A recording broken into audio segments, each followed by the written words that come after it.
In this video, we're going to learn how to format a date.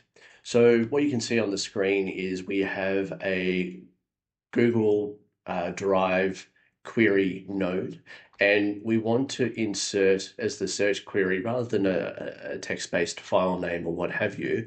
We want to search by date that's in a particular format. So the folder structure is folders are created according to today's date, and it follows a very specific format that we have to follow. So what we do is we open curly brace twice to tell it that this is going to be code, and it switches into expression mode.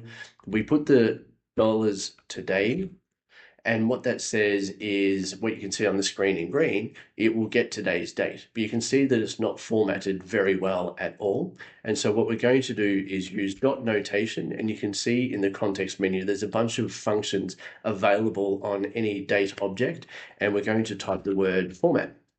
What that says is I want to use the format function of the date object or the calendar object. And there's braces or brackets.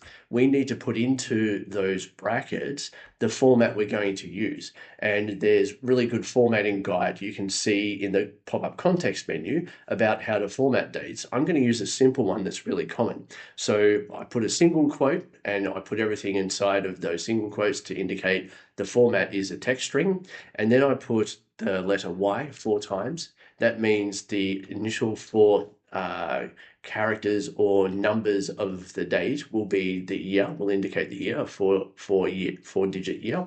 Then I'll put a hyphen and then capitalized MM. And what that says is I want the number of the month. So if it's May, it's going to be the 5th and so on. Then I put another hyphen and then I put lowercase dd that says I want the day of the month. So it's going to be year, month, day. And so now you can see in the result underneath it that the format should look like this, 2025-12-26. So now we have formatted our date to suit our criteria. We can execute this. It's going to search for any folder in the Google Drive that meets that text string. If you found this helpful and useful, please like and subscribe.